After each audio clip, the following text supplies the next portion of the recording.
नमस्कार, आप देख रहे हैं दूरदर्शन किसान। खेती और किसानी से जुड़ी नवीनतम जानकारियों के साथ इस खास कार्यक्रम में आप सभी का स्वागत है। मैं हूं अदिति शर्मा। आइए बताते हैं क्या है नया आज के हमारे इस अंक में।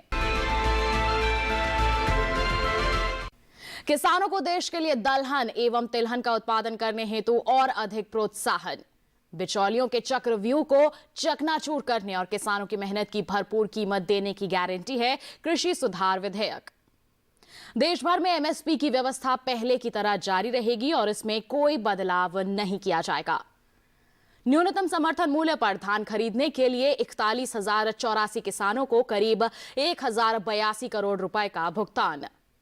खरीफ विपणन मौसम 2020-21 के लिए न्यूनतम समर्थन मूल्य पर कपास की खरीद शुरू। भारत ने 85% की रिकवरी दर के साथ हासिल की नई ऊंचाइयां। ठीक होने वाले मामलों और सक्रिय मामलों के बीच का अंतर 48 लाख से अधिक हुआ। 18 राज्यों और केंद्र शासित प्रदेशों में ठीक होने की दर राष्ट्रीय औसत से अधिक। आइए देखते हैं विस्तार से। किसानों के कल्याण को भारत सरकार सर्वोच्च प्राथमिकता दे रही है। वर्ष 2022 तक किसानों की आय दोगुनी करने के लक्ष्य को प्राप्त करने के संदर्भ में सरकार ने उत्पादन एवं उत्पादकता बढ़ाने के साथ ही किसानों के लिए लाभकारी और स्थिर मूल्य का माहौल सुनिश्चित करने पर भी विशेष जोर दिया है। आज हमारे साथ एडिशनल सेक्रेटरी हैं कृषि एवं किसान कल्याण मंत्रालय में अलका भार्गव जी हैं, जिनसे जानते हैं मई में आज जो ये कानून ने पारित किया गया है, किसानों के अगर हम पॉइंट ऑफ व्यू से देखते हैं तो ये कितना फ़ायदेमंद हो सकता है?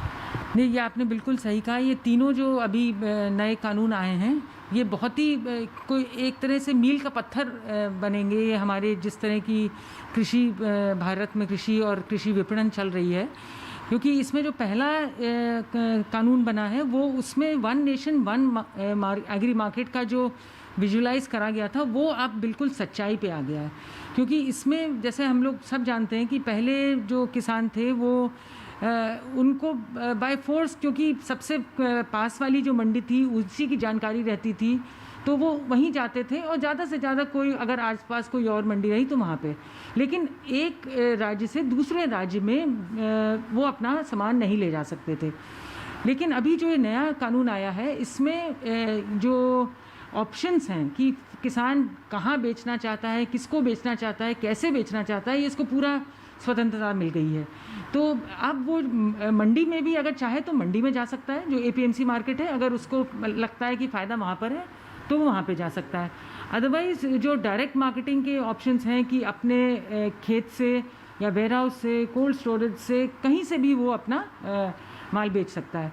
तो ये तो किसान की तरफ की फ़ायदेमंद है, लेकिन व्यापारी को भी फ़ायदा हुआ है क्योंकि पहले उसको हर मंडी के लिए लाइसेंस लेना पड़ता था और इंटर स्टेट ट्रेड में उसको दूसरे स्टेट का भी लाइसेंस लेना चाहिए पड़ता था। अब इसमें कोई समस्या नहीं है। एक पैन कार्ड अगर है व्यापारी के पास तो वो कहीं भी जाके डायरेक्ट खरीदारी कर सकता है। और जो दूसरा जो उसको संक्षिप्त में अगर कहें तो कॉन्ट्रैक्ट फार्मिंग एक्ट है, तो उसमें अब बड़ा स्ट्रक्चर्ड एक सिस्टम ला दिया गया है कि किसान और जो स्पॉन्सर है उनके बीच में लीगल एग्रीमेंट कैसे होगा कॉन्ट्रैक्ट का। क्योंकि अब तक जो होता भी था कॉन्ट्रैक्ट्स तो वो अनरिटन या कुछ मौखिक से हो जाते थे, लेकिन इसमें किसान के लिए सेफगार्ड्स बहुत रखे गए हैं। क्योंकि किसान थोड़ा सा वीक साइड अगर समझें उसको इस कॉन्ट्रैक्ट में, तो पूरे सेफगार्ड्स हैं कि जैसे पहले से ही पता रहेगा कि मेरे को किस बायर को देना है अपना सामान, किस क्वांटिटी का वो लेगा, किस प्राइस पे लेगा। तो ये फसल लगने के पहले ही प्राइस दोनों जने आपस में तय कर लेते हैं। और फिर ये है कि अगर जब वो सामान उठाएगा तो वो उस समय तो रसीद अपनी दे देगा। इनफैक्ट दोनों कानून में ये है, और 3 दिन में पेमेंट करना होगा। तो ये जो है सब ये राइडर्स काफ़ी अच्छे हैं, किसान की हित में है। और इन केस अगर कोई डिस्प्यूट आता है तो उसके लिए भी बहुत सहज तरीके हैं कि कोर्ट जाने की ज़रूरत नहीं पड़ेगी। बल्कि अपने लोकल या तो आपस में तालमेल हो जाए या ज़्यादा से ज़्यादा एसडीएम के पास जाके वो 1 महीने के टाइम में उसको सुलह करनी पड़ेगी, किसके मतलब डिस्प्यूट रेजोल्यूशन हो जाएगा, 1 महीने का टाइम है उसमें। जी, जिस तरह से आपने बताया कि इससे फ़ायदे हैं, व्यापारी को भी किसान को भी फ़ायदा है, लेकिन अगर हम देखते हैं मैम कि बेचने के जहाँ पर सवाल आता है कि उसको एक ऑप्शन के रूप में मंडी में भी एपीएमसी एक्ट के माध्यम से जो मंडियाँ हैं, ई-नाम के माध्यम से भी है, लेकिन और एमएसपी भी है, लेकिन मैम एमएसपी की जहाँ तक हम बात करते हैं, ये किसान के भी डिमांड है कि एमएसपी के क्या उसका ड्यूरेशन भी बढ़ाया जा सकता है, जिसके वजह से उसके पास में एक ऑप्शन मिल जाएगा कि अगर हम व्यापारी को न बेच सके तो भारत सरकार को हम बेच सकते हैं। एमएसपी पहले भी थी, अब भी है और हमेशा रहेगी। तो इससे इन कानूनों से एमएसपी पे कोई फ़र्क नहीं पड़ने वाला है। इस बार इनफैक्ट जो एमएसपी अनाउंस हुई है उसमें फिर हम लोग ने देखा है कि फिर बढ़ोतरी हुई है, जैसे जो पहले की रिकमेंडेशन था, और ख़रीद भी ऑलरेडी शुरू हो गई है, क्योंकि पहले 1 अक्टूबर से होती थी ख़रीद शुरू, इस बार 26 सितंबर से ही ख़रीद शुरू हो गई है।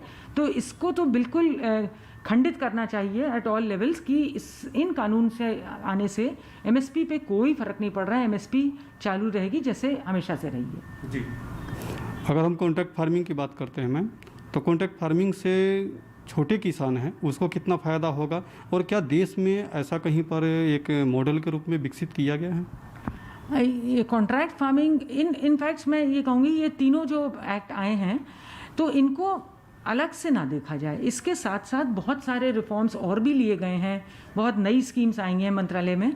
जैसे आपने कॉन्ट्रैक्ट फार्मिंग की बात करी, तो छोटे किसानों के लिए सबसे ज़रूरी कुछ एक महीने पहले एक स्कीम आई थी कि वो एफपीओ बनेंगे, हम लोग 10,000 एफपीओ बनाने की बात है अगले 5 साल में। तो इससे जो छोटे किसान जुड़ के एक समूह में काम करेंगे तो उनकी बार्गेनिंग पावर भी ज़्यादा बढ़ेगी और वो अपना सेफगार्ड ज़्यादा अच्छे से कर पाएंगे, और कॉन्ट्रैक्ट फार्मिंग जो स्पॉन्सर है उसको भी आसानी रहेगी कि उसको एक बल्क प्रोड्यूस पूरे एफपीओ से मिल जाएगा। तो इससे दोनों तरफ का फ़ायदा होगा। जी, मैम इसमें एक कानून एसेंशियल कमोडिटी अमेंडमेंट एक्ट है जो 1955 के हैं, उसमें मैम इसमें सुधार किया गया है कि जो स्टॉक लिमिट से था उसको हटा दिया गया है, आलू प्याज या जो भी आवश्यक वस्तु है। इससे क्या कालाबाजारी वगैरह कुछ बढ़ेगा या जो किसान है उसको कुछ फ़ायदा होगा? नहीं, इससे तो बहुत फ़ायदा होगा, क्योंकि इसमें ये मंशा थी कि इससे इन्वेस्टमेंट को भी इनकरेजमेंट मिलेगा प्राइवेट सेक्टर को, क्योंकि ये अब स्टॉक लिमिट्स नहीं रहेंगी इन अपने जो आपने जैसे चिन्हित करे कमोडिटीज़ के लिए, तो प्राइवेट इन्वेस्टमेंट आएगा। और रूरल इंफ्रास्ट्रक्चर, रूरल एरियाज़ में जो हमारी कोल्ड चेन्स हैं या बाकी जैसे विलेज हार्ट्स को करना है और ग्रामीण हाटों को बनाना है, उसमें हम लोग ये देख रहे हैं कि इन्वेस्टमेंट ज़्यादा आएगा। और प्राइवेट सेक्टर, इनफैक्ट आप लोग पढ़ भी रहे होंगे मीडिया में भी, बहुत जो बड़ी कंपनीज हैं वो लोग भी बहुत खुश हैं इन कानूनों से, और वो लोग चाह रहे हैं कि आगे आके वो इन्वेस्टमेंट करें, जिससे उनका किसानों के साथ डायरेक्ट मार्केटिंग जो अब तक थी वो और ज़्यादा बढ़ के आएगी। तो उसमें किसानों को भी फ़ायदा होगा और जो इंडस्ट्री है उनको भी फ़ायदा होगा, और एंड जो कंज्यूमर है उसको भी फ़ायदा मिलेगा। जी मैम, जैसे अगर हम भंडारण की बात करते हैं, इसमें प्राइवेटाइजेशन गांव में आएगी, ठीक है, और इसके बाद में अगर हम फूड प्रोसेसिंग मिनिस्ट्री की बात करते हैं तो उनका भी इसमें बहुत बड़ा रोल होने वाला है। आप मैम एग्रीकल्चर मिनिस्ट्री में महत्वपूर्ण पदों पर हैं, क्या आपका फूड प्रोसेसिंग मिनिस्ट्री से इस मैटर पर कोई बातचीत हो रही है? बिल्कुल लगातार होती है, क्योंकि पूरी ये तो कड़ी है। अगर एग्री वैल्यू चेन आप देखें तो रिसर्च, प्रोडक्शन और एंड प्रोसेसिंग और मार्केटिंग, ये तो पूरी कड़ी को ही देखा जा रहा है। तो जैसे अगर फूड प्रोसेसिंग की आप बात करेंगे तो अभी हम लोग के यहाँ प्रोसेसिंग लेवल्स कम हैं, लेकिन जैसे बैकवर्ड लिंकेज लेंगे तो आईसीआर ने प्रोसेसेबल वैरायटीज़ बनाने का अपने टारगेट्स रखे हैं, तो वो वाली ही 10 वैरायटीज़ ऑलरेडी रिलीज़ करी जा चुकी हैं, टमाटर, आलू, इन सब किस्मों की। और वो किसान जब उगाएगा तो वो फिर प्रोसेसेबल वैरायटीज़ होंगी और इंडस्ट्री आके प्रोसेसिंग यूनिट्स भी लगा सकता है। तो जो 2 बड़ी स्कीम्स हैं मिनिस्ट्री ऑफ फूड प्रोसेसिंग की, एक तो मेगा फूड पार्क्स पुरानी वाली स्कीम है, कृषि संपदा योजना जो है, और अभी एक हाल में उनकी एक और स्कीम अप्रूव हुई है, प्रधानमंत्री support for food processing micro enterprises, तो उसमें हम लोग बराबर उनसे बात कर रहे हैं। और इनफैक्ट आज भी एक ऑर्गेनिक की जो हमारी स्कीम है नॉर्थ पूर्वोत्तर राज्यों के लिए, mission organic value chain development for north east, तो उसमें हमारी स्टेट्स के साथ आज बात है। उसमें फूड प्रोसेसिंग मिनिस्ट्री के भी ऑफिसर्स आएंगे और वो बताएंगे हमारे ऑर्गेनिक एफपीओस को, जो ऑर्गेनिक मिशन चला रही हैं स्टेट्स को, कि ये दोनों स्कीम्स को किस तरह आपस में जोड़ के ज़्यादा अच्छा कर सकें। क्योंकि इसमें जो फूड लॉस और वेस्टेज है वो अगर हम लोग कम करेंगे तो मतलब ऐसा ही होता है कि जैसे फूड प्रोडक्शन हो गया, so food lost, reducing food loss and wastage is as good as food produced. तो ये एकदम आपस में हम लोग बहुत टाइम से कर रहे हैं काम। जी मैम, आपने बताया कि इसका जो चिप्स बनाने वाली कंपनी है या और भी जो कंपनी है गांव में आएगी, तो ऐसा नहीं हो सकता है कि इसका गांव के जो किसान के खेती है उसको अपने मोनोपोली के रूप में उसको ले ले कि हाँ हम जो कहेंगे वही आपको उत्पाद तैयार करना है, वही फसल आपको उगाना है, और आपकी एक स्वतंत्रता है वो खत्म हो जाएगी? नहीं, इसको स्वतंत्रता खत्म होने के एंगल से ना देखा जाए, बट जो भी अग्रीमेंट दोनों पार्टीज़ के बीच में होगा वो दोनों सहमत होंगे उसके लिए। तो अगर किसान को लगता है कि मैं अगर इस तरह की प्रजाति लगाऊंगा आलू की और मुझे ज़्यादा फ़ायदा होगा तो डेफिनेटली उसके लिए जाएगा, क्योंकि अदरवाइज़ अगर कुछ भी लगाएं और फिर उसके बाद बाज़ार ढूंढा जाए तो वो ज़्यादा मुश्किल है। अगर पहले से ही कॉन्ट्रैक्ट फार्मिंग वाला जैसे है उसको पहले ही पता होगा कि अच्छा मैं ये आलू लगा रहा हूँ या प्याज लगा रहा हूँ, मेरा ये बायर होगा, मुझे ये प्राइस मिलेगी, तो ये दोनों के लिए अच्छा होगा ना। इंडस्ट्री को भी उतनी ही मात्रा मिलेगी, उतनी ही गुणवत्ता का सामान मिल जाएगा जो उनको ज़रूरत है, और किसान को पता है कि मुझे मेरे सामान के लिए बायर है और ये प्राइस मिलेगी। और प्राइस वो फिक्स रहती है, उससे वो मतलब किसान को उससे कम नहीं मिलेगा, उससे ज़्यादा मिलने की संभावना है कि अगर उसका ज़्यादा अच्छी क्वालिटी का होता है या प्रिवेलिंग प्राइसेस ज़्यादा हैं तो वो प्रीमियम प्राइस उसको ऐड होगा। तो किसान को किसी भी हाल में नुकसान नहीं है इस एग्रीमेंट के दौरान। अभी समय हो चला है एक छोटे से ब्रेक का, जल्द ही हाजिर होंगे। आप बने रहिए दूरदर्शन किसान पर।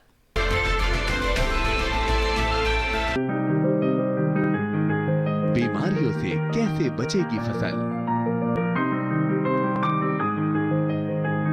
मवेशियों की मुश्किलों का क्या है हल, कहां से लाएं बीज, कितनी लगेगी खाद,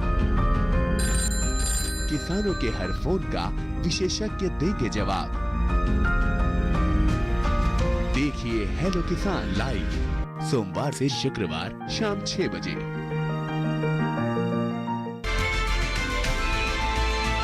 ब्रेक के बाद आप सभी का फिर से स्वागत है हमारे इस खास कार्यक्रम में। देश में हो रहे कृषि सुधार समग्र विकास का आधार बनेंगे 3 नए कानून।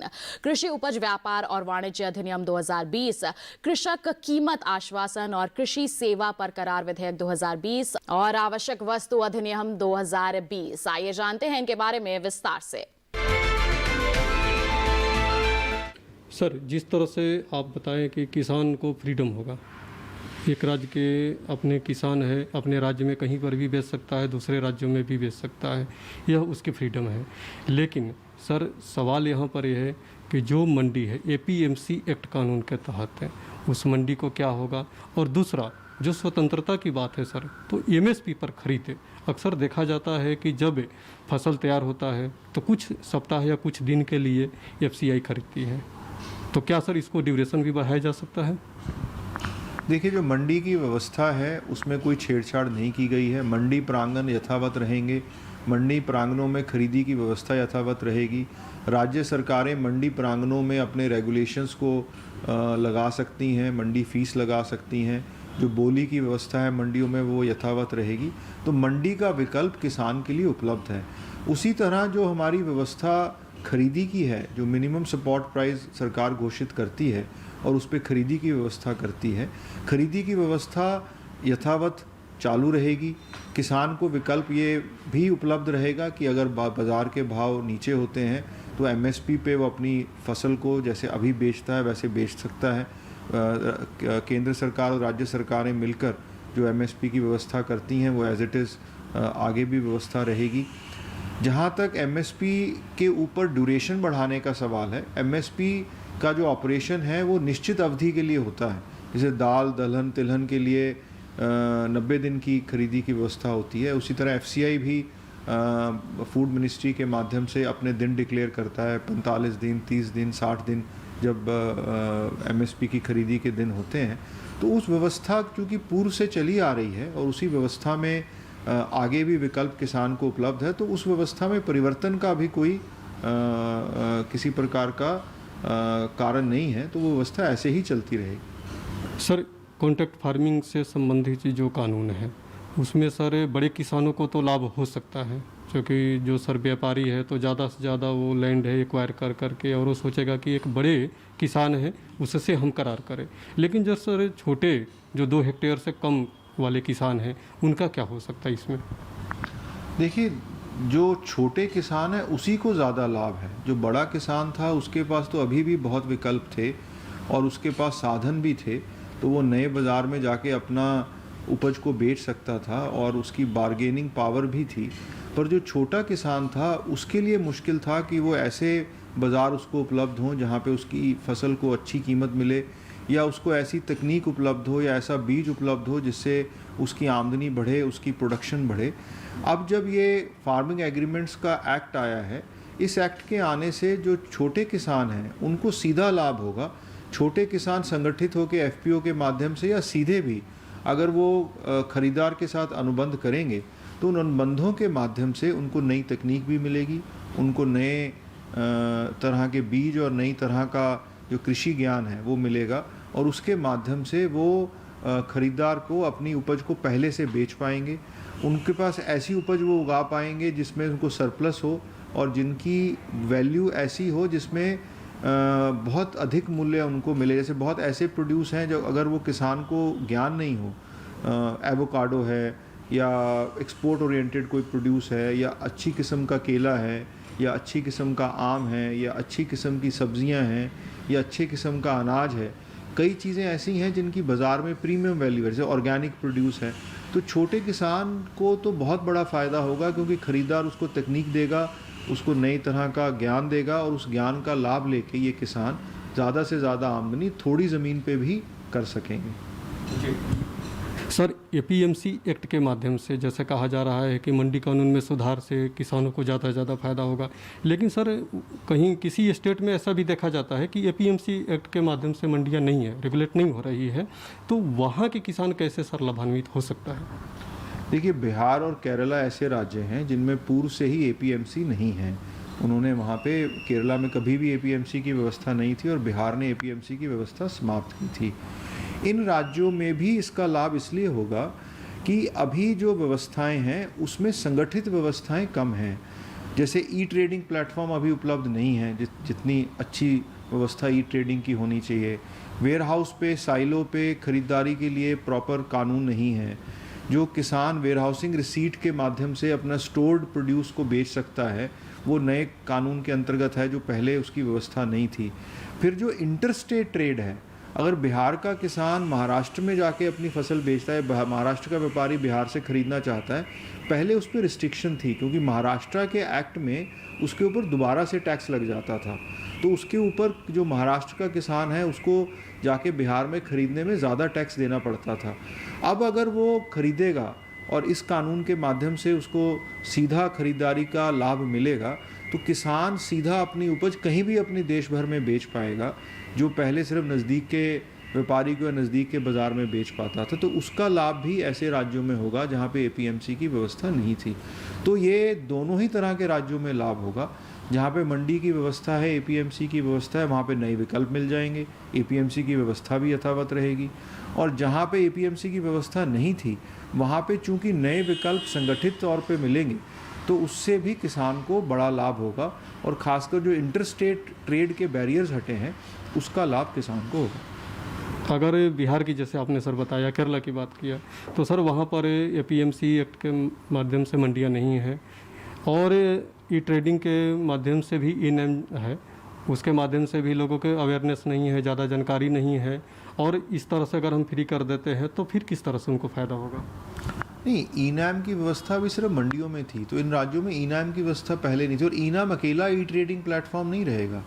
ट्रेडिंग प्लेटफॉर्म तो प्राइवेट भी आएंगे, ई-नैम तो सरकारी ट्रेडिंग प्लेटफॉर्म था। तो क्या होगा कि नए एक्ट के आने से नई संभावनाएं बढ़ जाएंगी, जो मार्केटिंग की संभावनाएं हैं।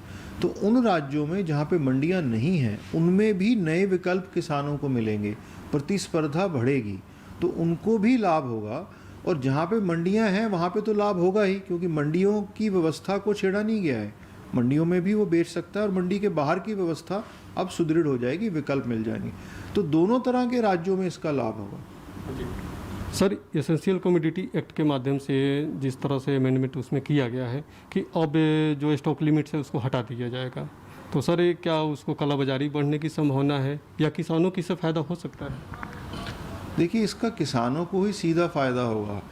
जो एसेंशियल कमोडिटीज़ एक्ट जिस समय रिस्ट्रिक्शंस लगाई गई थी, उस समय भारत में जो एग्रीकल्चर प्रोड्यूस थी उसकी शॉर्टेज थी, तो वो जो परिपेक्ष था वो अलग था। अब जो है हम सरप्लस इकॉनमी में हैं, हमारे पास हर चीज़ की अधिक मात्रा है, जितनी हमारी कंजम्पशन है उससे ज़्यादा हमारे पास प्रोड्यूस है। तो ब्लैक मार्केटिंग तो उस प्रोड्यूस की होती है जिसकी शॉर्टेज हो। तो इस तरह की जो अवधारणा है वो ख़त्म हो चुकी है भारत के बाज़ार में। अब तो हमें नए मार्केटिंग एवेन्यूज़ और अपने सरप्लसेस को कैसे हमें मैनेज करना है और कैसे उनको बाज़ार उपलब्ध कराना है, उस पर हमें कॉन्सेंट्रेट करना है। तो ये होर्डिंग वाला जो मसला है वो बहुत हद तक समाप्त हो गया। पर फिर भी अगर कोई इमरजेंसी सिचुएशन आती है, कोई ऐसी बात होती है कि बहुत अधिक कीमतें बढ़ गई, तो वो विकल्प अभी भी सरकार के पास खुला हुआ है कि अगर बहुत ज़्यादा कीमतें बढ़ती हैं या होर्डिंग की ऐसी इमरजेंसी की शिकायत आती है, तो केंद्र सरकार अभी भी उसमें रिस्ट्रिक्शन लगा सकती है, पर सामान्यतः रिस्ट्रिक्शन नहीं रहेगी। और जो किसान को लाभ होना है, जैसे मैंने पहले बताया कि एक व्यापारी है, उसको मालूम है कि वो 100 क्विंटल से ज़्यादा नहीं खरीद सकता, अगर ऐसा कानून में प्रावधान है। अब उसके पास साधन है, वो ज़्यादा खरीदना चाहता है, बाज़ार में आना चाहता है, पर चूंकि स्टॉक की रिस्ट्रिक्शन है वो बाज़ार में नहीं आ पाता। तो उतना व्यापारी बाज़ार से कम हो गया, तो उतनी प्रतिस्पर्धा कम हो गई। जब प्रतिस्पर्धा कम हुई तो किसान के जो ग्राहक हैं, जो खरीदने वाले हैं, वो कम हुए तो उसकी जो बोली लगी, या उसको खरीदने वाले जब खरीदने के लिए आए तो मांग कम होने से भाव कम हो जाते हैं। पर आज की तारीख में अगर कोई रिस्ट्रिक्शन नहीं है और सभी तरह के व्यापारी खरीदारी में हैं, उनको ये डर नहीं है कि इसके बाद मैं नहीं खरीद सकता, तो खरीदार बढ़ेंगे। और अगर खरीदार बढ़ेंगे तो प्रतिस्पर्धा बढ़ेगी, कंपटीशन बढ़ेगा, और कंपटीशन बढ़ेगा तो किसान की उपज की कीमत बढ़ेगी, और किसान की उपज की कीमत बढ़ेगी तो किसान को उसका लाभ होगा। तो हर तरह से किसान को कंपटीशन से लाभ होता है। तो जितनी रिस्ट्रिक्शंस हटती हैं, जितना रेगुलेशन कम होगा, उतना ही लाभ सीधा किसान को मिलेगा। जैसा कि विवेक अग्रवाल जी ने बताया कि कृषि कानून जिस तरह से पारित किया गया, उसमें ख़ास तौर से अगर मंडी की हम बात करते हैं, कॉन्ट्रैक्ट फार्मिंग की बात करते हैं और एसेंशियल कमोडिटी एक्ट की बात करते हैं, इससे तीनों कानूनों से किसान को बहुत ही फ़ायदे होने वाला है। किसान ग्रामीण क्षेत्र में रह कर के अपनी जो उत्पाद है वो कहीं पर भी बेच सकता है, ई ट्रेडिंग के माध्यम से, और ख़ास तौर से मंडी के माध्यम से भी जा कर के, और जहाँ पर भी EPMC एक्ट के माध्यम से जो मंडियाँ हैं उसमें टैक्स देने की आवश्यकता नहीं है, जिससे किसानों को अतिरिक्त फ़ायदा होगा। और यह जो कानून है, इससे खास तौर से जो प्रधानमंत्री जी का सपना है कि 2022 तक किसानों की इनकम को डबल करना है, उसमें खास तौर से यह मददगार साबित होगा। इसी के साथ कार्यक्रम में वक्त हो चला है एक और छोटे से ब्रेक का। हम जल्द ही हाजिर होंगे, आप बने रहिए दूरदर्शन किसान पर। ये कामयाबी है अन्नदाता की, ये कहानी है खेत और खलिहानों की। कैसे करें अपने पशुओं की देखभाल, जानिए गांव-गांव के किसानों का हाल। देखिए गांव किसान, सोमवार से शुक्रवार दोपहर 12:05 पर।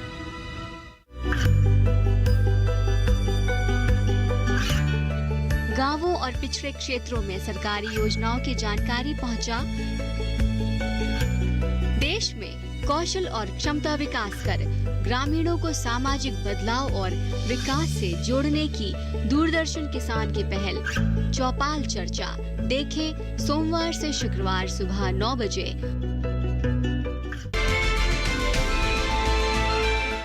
ब्रेक के बाद आप सभी का स्वागत है हमारे इस खास अंक में। भारत ने 85% की रिकवरी दर के साथ हासिल की है एक नई ऊंचाई। आइए इससे संबंधित जानकारी के लिए नजर डालें इस खास रिपोर्ट पर।